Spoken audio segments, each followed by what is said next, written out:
대단히 감사합니다. 우리 다시 한번 뜨거운 박수 보내주시면 감사합니다.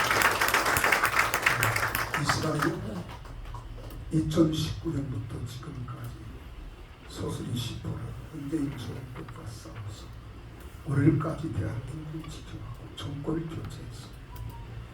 우리 전광훈 목사님 지금까지는 우리가 마음을 같이 하나로 모자이지만 이번에 우리 모임은 우리 광화문 전광훈 목사님을 중심으로 하나로 뭉치자고 하는 의지를 가지고 오늘 이 모임을 갖게 된 것입니다. 여러분 동의하시죠? 네. 이 시간 우리 사랑제일교회 목사님이시고 국민혁명의장이신 우리 전광훈 목사님 나오셔서 미국 방문을 하시고 오시고 그리고 비상시국에 어떤 대책을 어떻게 우리가 강구해 갈 것인가 우리 뜨거운 박수로 환영합니다.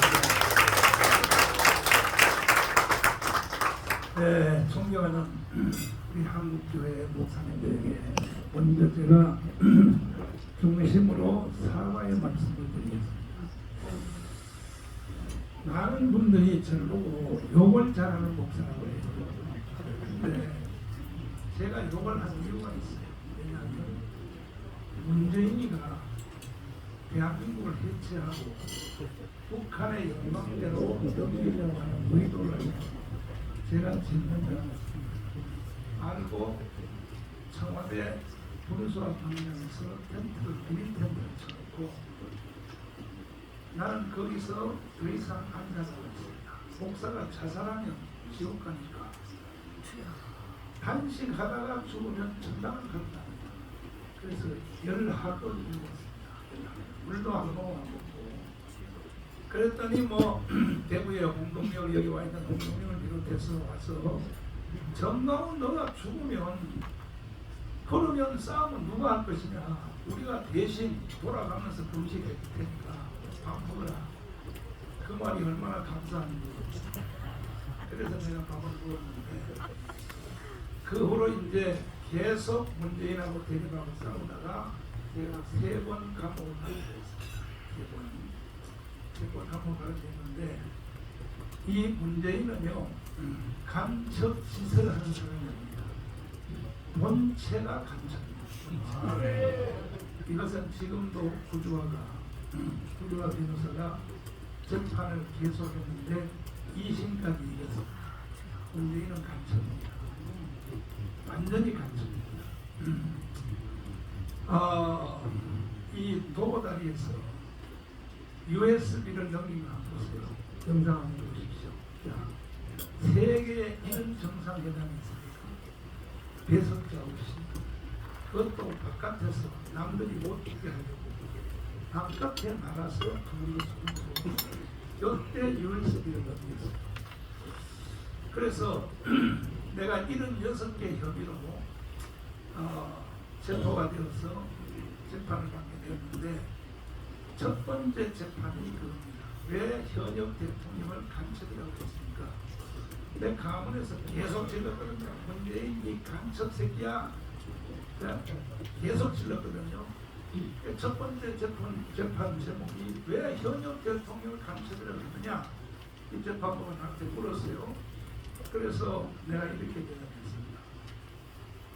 문재인이가 서울시청에 가서 지금도 영상이 있습니다. 정광훈을 재구속시켜 법정 최고형을 때려라. 아니 대통령이 일개 국민을 딱 찍어서 형량을 정하고 법정 구속을 시켜라. 대통령 아니라 할아버지가 그런 말 하면 돼요? 여기도 보니까 그런 말 하면 돼요? 그래서 내가 그랬습니다. 재판부한테 문재인이가 재구속시켜 정권을 법정 최고형을 때라 했으니 법정 최고형은 사형이니까 뭔 재판을 이렇게 오래 할 필요가 없다. 바로 오늘 나를 사형 선고로 바로 재판에서 결정을 하라. 내가 이렇게 주장을 했어요. 그랬더니 판사들이 웃더라고요. 웃어. 그래서 내가 설명하기를 이 USB 넘긴 사건을 선택했습니다. 어떻게 배석자도 없이 이렇게 USB를 넘겼어요. 그래서 지금 이것은 구조와 변호사가 계속 소송을 진행해서 2심까지 우리가 이겼습니다. 이제 나머지 3개월 안에 대법원에서 결정날 것입니다. 그러면 문재인은 현행범으로 바로 체포해야 됩니다. 이 USB 내용에 뭐가 있었냐? 첫째, 원자력 발전소 설계도가 있었습니다. 아니 우리 보고는 원자력 발전소 하지 마라 해놓고 원자력 발전소 설계도를 김정은한테 주면 돼요.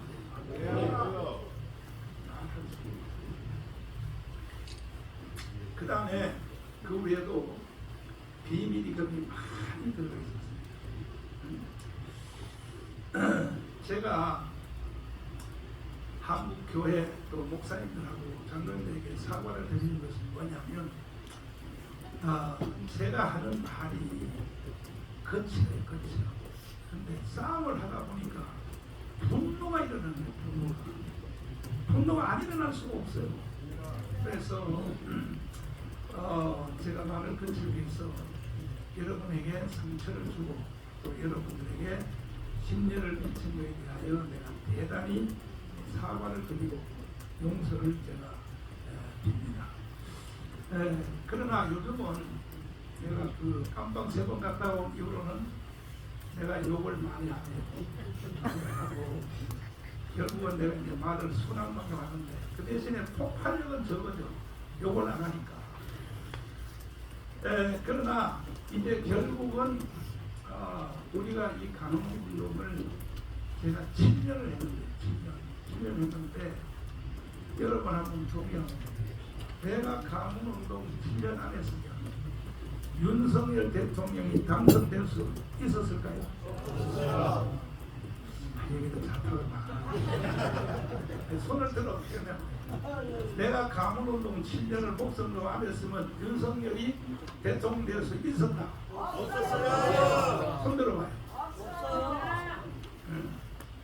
절대 불가능했습니다. 절대. 왜? 이번에 계엄령을 선포한 내용과 같은데 북한의 해킹 부대하고 중국의 해킹 부대가 한국 선거를 가지고 놀아요. 그런데 어떻게 이번에 24만 표 차이로 윤석열이가 대통령이 되었느냐? 거기서 투표율의 계산에서 착각해요. 그 윤석열 대통령이 한번 말한 적이 있어요. 원래 내가 30% 차이로 이기로 되어 있습니다. 윤석열 대통령이 직접 말했어요. 그런데 24만 표 차이로 0.몇 프로 0.10% 차이로 0.15% 차이로 그렇게 북한이 공격을 했는데도 선거 참여율에 대하여 거기서 계산이 잘못되어서 윤석열이가 당선이 되었는데 윤석열 대통령이 당선 안 되었습니다. 여러분과 저는 우리도 느끼지 못하는 사이에 북한으로 개구리들도 넘어갔습니다. 그래서 윤석열 대통령이 계엄령을 선포함으로 이제 우리 어르신 목사님이 하신 말씀 그대로 이제 다 드러났습니다. 누가 아군인가 누가 적군인가 특별히 우리인데 공수부대 이야 이게 대한민국이 총체적으로 다 무너져. 이것을 윤석열 대통령이 이미 알고 있어서 계엄령을 선포했다. 우리 여기 헌법학자 제1호 김학성 교수님 잠깐 나오셔서 나하고 통화해 주시고 작전통역 제1호 황준원 장관님 잠깐 나오시고 빨갱이 대장 이동훈 장관 짧게 본론은 방문에 가서 할 거니까 짧게 첫 번째 윤석열 대통령이 계엄령한 것이 헌법의 위반이고 정상입니다. 헌법 77조에 근거해서 이루어진 합헌적인 계엄 선포가 된 것이고요. 내란의 소지는 전혀 존재하지 않습니다. 최고의 헌법학자들을 모시고 번이나 롯데호텔에서 포럼을 하셨죠. 학술대회를 2번 열었습니다. 그렇죠. 예. 거기서 나온 모든 헌법학자들의 중론이 계엄령은 합법이라고 나왔어요. 그 첫 번째 학술대회 제목은요. 네. 비상계엄은 내란인가. 그 주제를 가지고 다뤘는데요. 헌법학자들은 다 일관해서 내란의 소지가 전혀 없다. 우리나라 예전에 대법원 판례에 근거해서 논쟁을 했고요. 두 번째 학술대회는 헌법재판, 국민 저항권 가져오라. 그것도 정말로 의미 있는 학술대회였습니다. 지금의 헌법재판소의 태도를 본다면 국민 저항은 불가피하지 않을까. 오늘 이렇게 목사님들이 모여있어서 나라를 위한 기도회를 하시게 된 것도 지금 대한민국이 쓰러져 가고 있기 때문에 이와 같은 이 기도회를 주최하신 것이 아닌가 생각합니다. 자, 그 다음에 황교안 장관님. 본론은 이제 강릉에서 해야 되니까. 지금 USB 넘긴 내용 중에 우리 황교안 장관님은 별 3개죠. 한미연합사 출신이죠. 작전통의 제1호라고 내가 이렇게 빌명을 지었는데 1호? 그런데 그 연합사에 계실 때 만든 북한이 남침을 하면 우리가 다시 반격해서 평양을 점령한다. 작전계획 그게 몇 번이에요? 작전 5027. 이것은 아직도 재판의 대법원이 안 끝났기 때문에 이제 대법원 한 번 남았습니다. 작전 계획을 문재인이가 만약에 넘겼다면 반역이요? 그 작게 5027은 제가 연합사에 있으면서 사실 네. 전혀가 오래되기 때문에 직접 확인은 못했지만 그런 이야기들이 많습니다. 지금은 조금 바뀌었습니다. 5027이 5016로 바뀌었습니다. 그것도 저는 그것과 관계가 있다고 봅니다. 그래서 이런 것들은 여러분 이번에 이런 목사님께서 말씀하시지만 저는 이번 12.3 계엄 사태 이후에 일어난 상황에서 가장 중요한 것은 45년 동안 국가방역대 또는 국가방법 외에 모든 법치가 제대로 잘락되기 때문에 이런 일이 있었고 이번 일로 통해서 피하 부분이 확실해졌다. 저는 그걸 가장 큰 의미로 봅니다. 공수부대 후배들에 대해서 어떻게 여러분 저는 정말 이번 12월 3일 이전까지도 그래도 우리 군만은 무너지지 않고 있을 것이라고 철석같이 믿었습니다. 그런데 이번에 보고 정말 저는 군 출신이라는 게 부끄럽고 육사 출신이라는 것이 부끄럽습니다. 왜 그러냐? 여러분 자유민주주의 국가에서 대통령은 국민이 선택한 대통령은 국군의 통수권입니다. 통수권자인 대통령의 명령을 거부하거나 불복하는 것은 있을 수 없는 그런 문제 필요 없습니다. 그런데 거부했습니다. 저는 국방 차관을 비롯해서 이번에 관련된 이놈들은 완전히 군법으로 다스려야 됩니다. 그리고 군은 상명하복입니다. 명령에 불복하는 일이 있을 수 없고 사상관이 그렇게 군인이었던 전역이었던 간에 나라가 요구하면은 목숨을 내놓아야 되는 게 우리 군인입니다. 이런 면에서 보면은 지금 저는 국방 차관을 비롯해서 이번에 계엄에 관련된 모든 장군들 대령까지 전부 군법회로 다스려야 된다고 저는 계속 강조합니다. 결국은요 교회거든요. 교회. 한국 교회 30만 목회자 25만 장로님들에게 마지막 말씀을 드립니다. 제가 요즘 기도하는 가장 성을 발휘하는 것이 역대하 32장입니다. 여러분 잘 아시겠죠? 아수르 왕 사냐립이 유다를 공격하려고 침공하려고 하는데 이사야 7절 8절에서 이렇게 있습니다. 유다 민족들에게 너희는 마음을 강하게 하고 담대히 하고 아수르 왕과 그를 따르는 무리를 인하여 놀라지 말고 두려워 말라. 우리와 함께 하시는 이는 그와 함께 저들과 함께하는 이보다 크신 저들과 함께하는 이는 육신의 팔이 우리와 함께 하시는 이는 여호와 하나님이십니다. 여호와 하나님 그가 우리를 위해 싸우시고 우리를 대신해서 싸우시리라. 저는 지금 이 상황을 우리 모든 국민들 중에 이거 국가 위기가 왔구나, 큰일 났구나 이렇게 생각 못하는 분은 국민 자격이 없다고 생각합니다. 그리고 이 싸움을 여러분 영적 전투라고 생각하지 않는 우리 크리스찬들은 신앙이 뭉클이라고 합니다. 저는 평생 역사에 관심이 많습니다.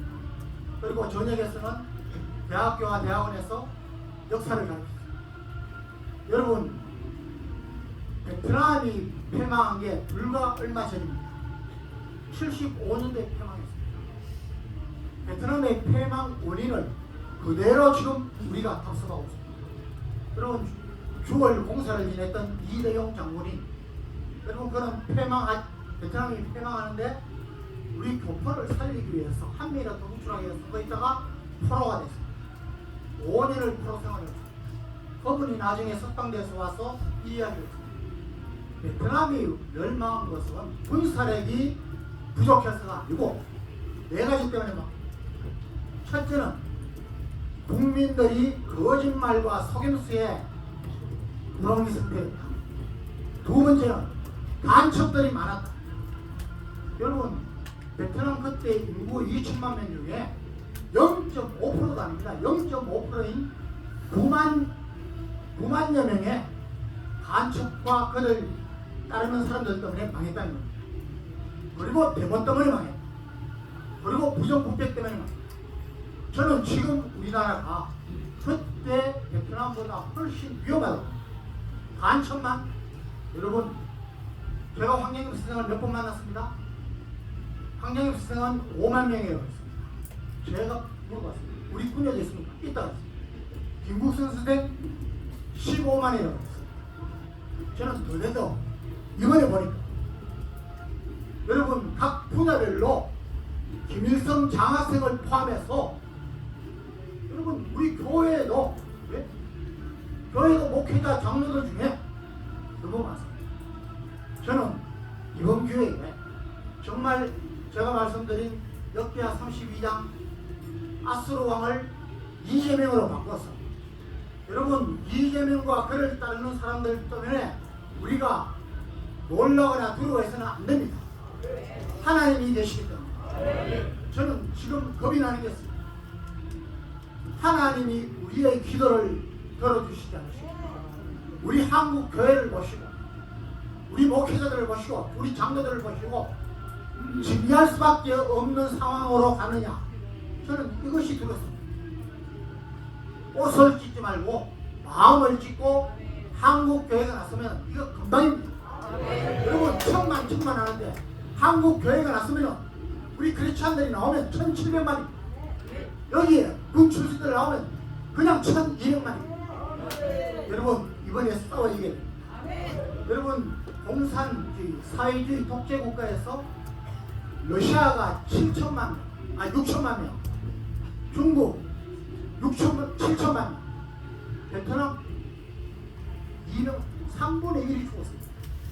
우리 지금 북한 동포들 때문에 우리 지금 바짝 정신 차리고 함께 해주시면 감사하겠습니다.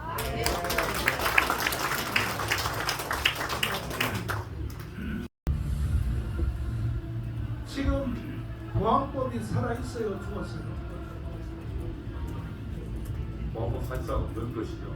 국정원이 간첩을 못 잡도록 그걸 그렇죠. 문제인데요. 문재인께 만들었어요. 국정원이 간첩을 못 잡으면 이 나라는 해체될 수밖에 없어요. 그럼요. 문재인에게 그것을 지시한 것은 사실은 북한의 혁명에 그대로 나와 있습니다. 문재인 정부는 북한 혁명 직전에 민주연립정부인데 민주연립정부의 두 가지 사항을 지시합니다. 하나는 파쇼 세력을 척결하라. 두 번째는 사회정치 생활의 민주화를 한다는 건데 아주 심플합니다.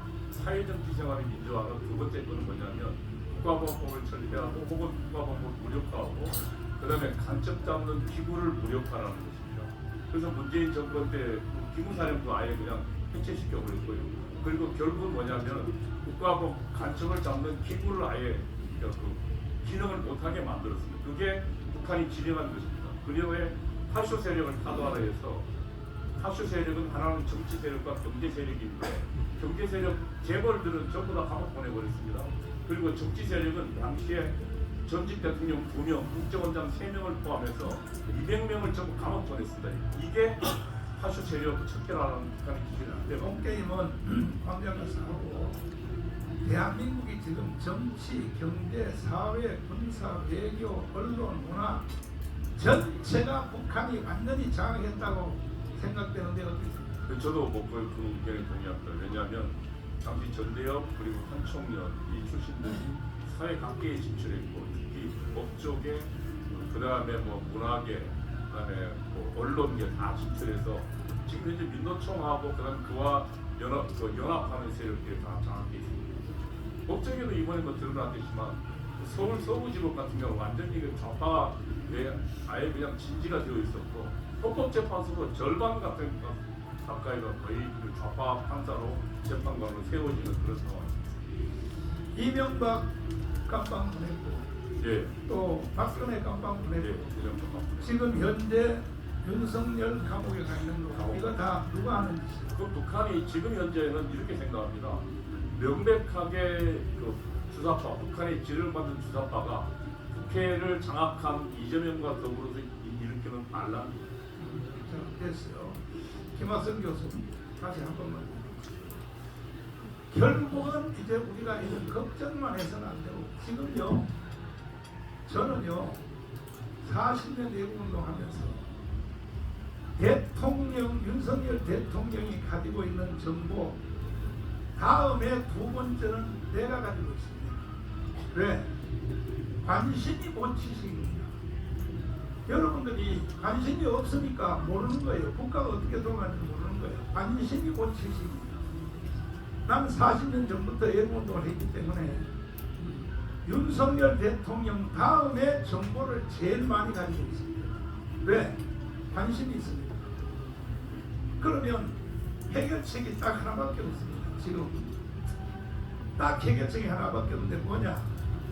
헌법이 보장한 국민저항권입니다. 국민저항권만이 윤석열 대통령을 원대 복귀시킬 수 있고 그리고 제가 윤석열을 왜 좋아하느냐 하면은 윤석열 대통령이 연설하는 연설문을 저는 거의 다 외웁니다. 연설하는 걸 보면은 강문에서 우리가 하는 연설하고 똑같아. 그래서 내가 하루는 사회수 불러서 그랬어요. 원고료 나한테 내라고. 왜 윤석열 대통령이 날 따라 연설하냐 이거야. 나는 윤석열 대통령을 만난 적도 없고 통화한 적도 없어요. 그러나 사회수석이 내 담당이니까 시민단체 담당이니까 사회수석 불러가지고 계속 내가 물어봐요. 대통령이 지금 뭔 생각하고 있느냐. 그럼 사회수석은 자기 책임을 위해서 나한테 설명을 다 해줬어요. 그래서 결론적으로는 지금 우리가 걱정스러운 얘기를 많이 해봤자 아무 소용이 없고 해결책은 딱 하나밖에 없습니다. 국민저항권입니다. 자, 국민저항권에 대해서 설명합니다. 예, 국민저항이라고 하는 것은 헌법의 근거가 있어야만 발동하는 것은 아니고요. 모든 인간에게 주어진 하늘이 준 권리다 이렇게 볼 것인데 핵심은 이겁니다. 국가 불법에 대해서는 누구든지 어디서든지 언제든지 저항할 수 있는 것이 바로 저항권의 본질이 되는 것인데 지금 대한민국의 현실을 보면 입법부 독재는 이미 여러분 다 경험하셨을 테고 국정이가 마비가 된 상황인데 사법부마저 정신을 차리지 못하고 있고 헌법재판소가 최고의 헌법 수호기관이 되어야 되는데 최고의 헌법 침해자로 전락하고 있는 것이 우리 눈에 훤히 들여다 보인 것입니다. 2월 3일 날 40여에 대해서 위헌 심사를 하게 되는데 분명히 위헌 선언이 될 수밖에 없는데요. 40여에 대해서 이 대통령 측에서 변론 재개를 요구했거든요. 40여가 여야가 합의하에 임명되는 것이 아니냐 그 변론을 요구했는데 헌재는 이런 죄에 잘라버렸습니다. 그리고 바로 어저께 그 여야 합의와 관련된 사유서를 서면으로 내라고 하면서 어제 요구하고 어제까지 내라고 했습니다. 이게 재판입니까? 그건 도저히 재판이라고 볼 수가 없는 상황이 된 것이죠. 그래서 우리 국민들이 헌법재판소를 우리법재판소로 부르는 것이고 헌법재판소를 위헌재판소다 이렇게 국민들 사이에 회자가 되고 있단 말이죠. 더 이상 이제는 국가의 불의를 눈으로만 볼 수 없는 상황이 된 것입니다. 그렇다면 국민이 모여서 저항할 수밖에 없는 것이고 저항은 새로운 시대를 연다는 의미가 아니라 파괴된 헌정 질서를 회복하기 위해서 국민들에게 부여된 최후의 헌법 수호 비상수단이 된 것인데 여러분 오늘 많은 목사님들이 모여서 이 긴급 기도회를 가지신 이유도 뭡니까? 국민 저항의 일종이 된 것이죠. 이런 것들이 기초가 돼서 대한민국 교회가 일어나야 될 것이고 목회자가 깨어야 될 것이고 국민들이 일어나서 정말 불법이 판을 치고 있는 이 대한민국은 마지막 수단이 뭐냐? 우리는 군대를 동원할 힘도 없고 창을 들 수도 없고 총을 들 수도 없습니다. 우리에게 무기는 단 하나인 것인데 기도가 있는 것이고 성경적으로는 기도인 것이고 세상적으로는 저항밖에 없는 것이다. 지금이야말로 대한민국 국민 모두가 이 무너진 헌정 질서를 회복하기 위해서 하나가 되야 될 것이고 저항해야 될 것이다. 이렇게 믿습니다. 자, 헌법 한장 네. 제가 한두 가지 가르쳐드립니다. 네. 헌법 우리나라 1조 1항이 뭔지 알아요? 대한민국은 민주공화국이라고 되는 것 같아요. 빨리 띄워 얘들아. 빨리 띄워. 잘 알고 계시네요. 그 다음에 제2항이 뭡니까? 대한민국의 주권은 국민에게 있고 모든 권력은 국민으로부터 나온다. 그럼 대한민국의 주인이 누구예요? 당연히 국민이죠. 국민이지. 네. 이것을 근거하여 우리는 국민 저항권을 행사하겠다는 거 아닙니까? 네. 이것이 실제로 집행된 게 4.19 때 집행됐었죠. 그렇습니다. 4.19 때. 네. 4.19 때 4.19 혁명이 딱 일어나니까 이승만 대통령도 하야하고 네. 그리고 정치 체제도 다 그 내각제로 바뀌어버리고 네. 장면 정부가 들어서 구조 전체가 다 바뀌지 않습니까? 예. 이렇게 국민 저항권이 무섭다 이 말이야. 그 4.19 혁명은 국민들의 자발적인 저항에 의해서 저항이 일어났고 또 반복되고 전국적으로 퍼지면서 저항이 강력하게 시행이 돼서 마지막으로는 4.19 혁명을 성공하게 된 기틀이 된 것입니다. 그래서 내가 강원에서 노래처럼 부르는 게 뭐냐? 대한민국은 이승만이 세웠고 박정희가 일으킨 나라다. 그래서 세계 경제 6위가 되었다. 동의하십니까? 네. 동의하시면 두 손 들고 만세요. 감사해요. 자, 이제는 제 말씀을 마지막으로 드리고 저는 내려가겠습니다. 저쪽은요 일사불란해요. 우리 우파들은요 90%가 뜻이 같고 5%만 달라도 전부 다 각자 행동. 이게 좌파 우파의 차이야. 목사님도 다 똑같아. 90%가 다 같아. 90% 같은데 5% 다르면 딴짓 하는 거야. 모임도 따로 하고 강원에 오늘도 안 오고. 왜? 5% 단다 이거야. 전망원도 5% 단다 이거야. 좌파들은 반대예요. 좌파들은 90%가 다르고 5% 10%만 같으면 전체로 하나로 뭉쳐버려. 그래서 좌파 우파에서 싸움에서 우리가 이길 수가 없는 거예요. 옛날에 여러분 백기한 어른이라고 아시죠? 까만 두루마리 딱 있고 자네들 그러지 마. 그러면 거기로 그냥 다 소리 되는 거야. 우파들은요 다왕이야. 다왕이야. 전부 다 개뿔 같은 놈들이 다왕이라고. 다 왕 중에 누가 제일 왕이냐? 목사들이 다 왕이야, 다 왕이야.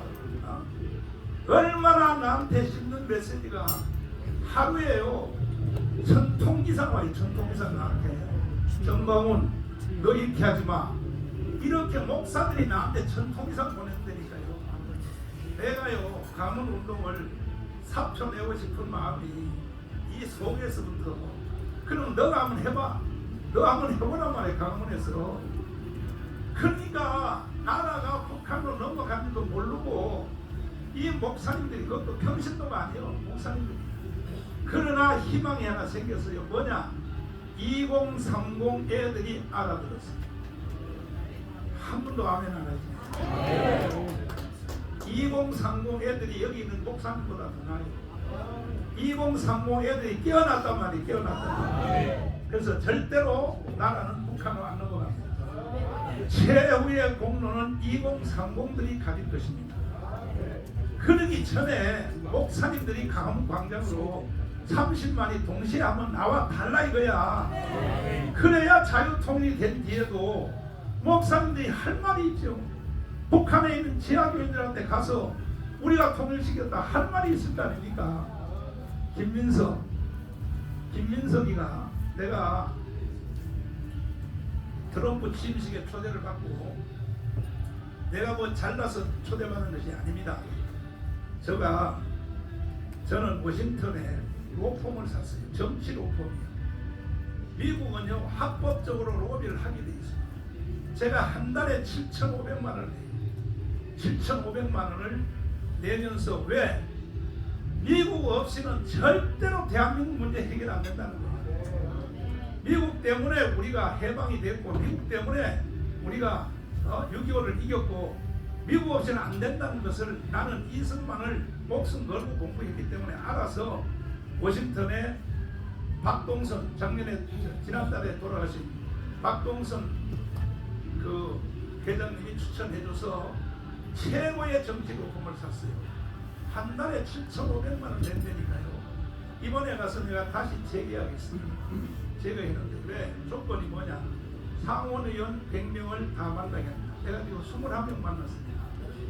한국 사람 중에요 상원의원을 나같이 만난 사람은요 윤석열 대통령도 나같이 못 만났다니까요. 왜? 상원의원을 틀어지지 아니하면 절대로 자유통일 못합니다.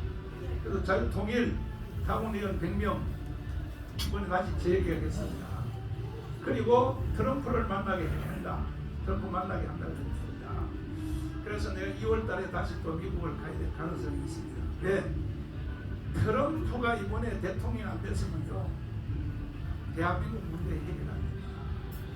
그래서 난 이런 것을 다 알고 있기 때문에 이 김민석이가 벌써 알고 윤석열은 감옥에다 가뒀고 정광훈만 처리하면 이제는 끝난다 이렇게 생각하고 최고위원이에요. 최고위원 김민석이가 뭐라고 발언했냐? 내가 워싱턴에서 유튜브를 듣는데 인터폴에다가 정광훈을 체포하도록 자기가 지시하겠다는 거예요. 자, 김민석 최고위원님, 당신이 인터폴을 자기 마음으로 가지고 올 능력이 있어. 왜? 날 보고 한국에 들어오지 말라고 겁주는 거야. 정광훈만 없으면 된다 이거야. 그렇다고 내가 안 들어와요? 내가 체포가 될지언정 난 들어간다 하고 공항에 다 들어왔어요. 들어왔더니 체포 안 하더라고 나를.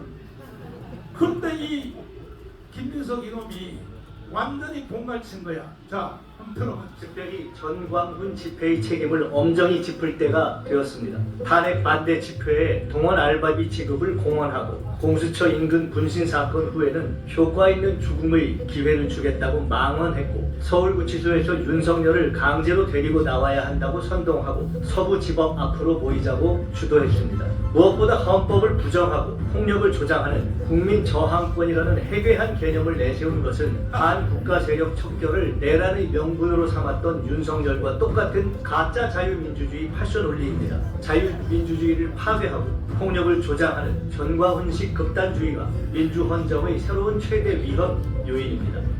자, 윤석열은 감옥에 가뒀고 이놈이 이렇게 포를 쏘니까 기장청 목사들이 나를 고발을 했어요.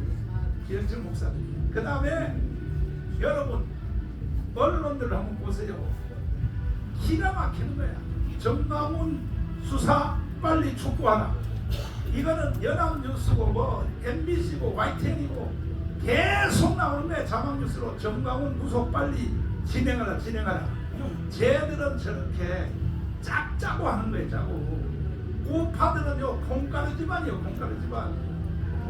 그래서 그나마 그래도 다행히 2030들 깨어났고 반드시 우리는 윤석열 대통령을 찾아와야 됩니다. 동의하십니까? 윤석열 대통령은요 감옥에 가 있지만 가장 세상 말로 재수가 좋은 대통령이 될 수가 있어요. 왜냐하면 북한이 스스로 무너질 가능성이 있어요. 그러면 윤석열 대통령은요 통일 대통령도 할 수 있어요. 왜? 장마당 때문에. 장마당 알아요? 북한의 노동당보다 더 무서운 게 장마당이라고. 나중에 내가 유튜브로 설명해 드릴 테니까. 어쨌든 한국 교회가 책임을 져야 됩니다. 한국 교회가 다 나오면 한 방에 해결될 수 있는데 왜 교회가 안 나오는지 난 이해할 수가 없어요. 그래서 여러분 꼭 우리가 선교사들이 세운 나라 대한민국, 이승만이 건국한 나라, 박정희 지킨 나라를 우리가 지켜내고 이 대한민국 살기 좋은 나라를 우리의 자손 후손들에게 손주들에게 물려줘야지. 어떻게 지금요 민주 국민의힘 뭐야 더불어민주당의 6번 정강정책 한번 보세요. 이 대한민국이 무너져도 이거 보세요. 연방대통이라고 되어 있어요. 이게 민주노동당의 이게 정강정책이야. 정강정책인가 이것이. 물어보겠습니다. 연방대통이라면 돼요?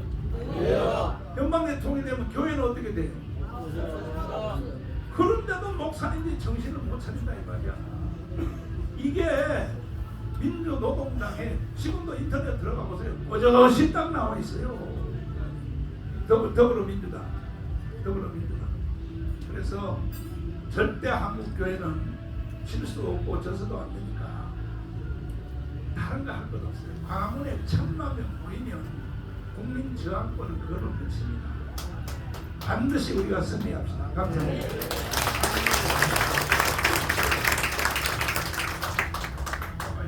여기 지금 윤상현 의원님이 나오셨는데 내가 소개하고 가는 게 훨씬 좋을 것 같습니다. 윤상현 의원님 싸움 잘하는 거 아시죠? 몰라요? 기자회견하는 거 봤죠? 국회에서 싸운 거 보셨죠? 우리의 호프입니다. 윤상현 의원님을 모시겠습니다. 박수하겠습니다.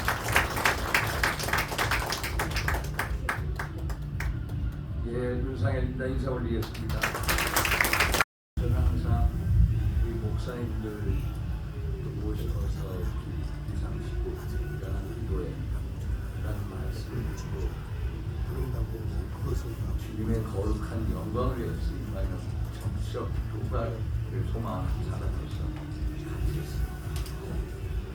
항상 부족하지만은 제가 지금까지 온 것은 모든 게 제가 잘난 게 아니라 주님의 은혜였다. 저는 부족하지만은 항상 정치라는 것도 주님으로부터 정치권을 위임받았었구나. 지금 이 순간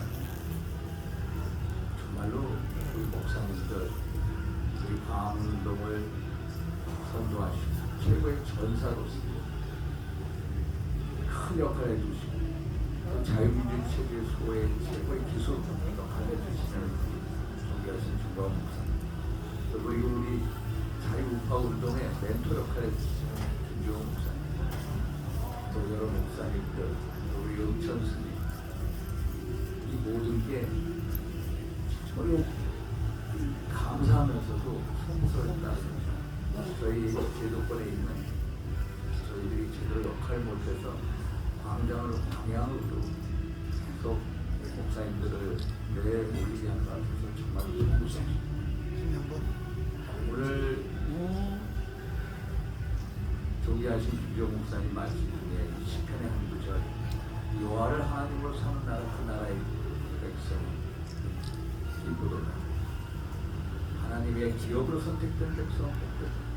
이게 미국의 대통령들이 취임식할 때 1865년 아브라함 링컨이 썼던 취임식 때 썼던 그 성경을 놓고 선서할 때 목사님들께서 주시는 말씀입니다.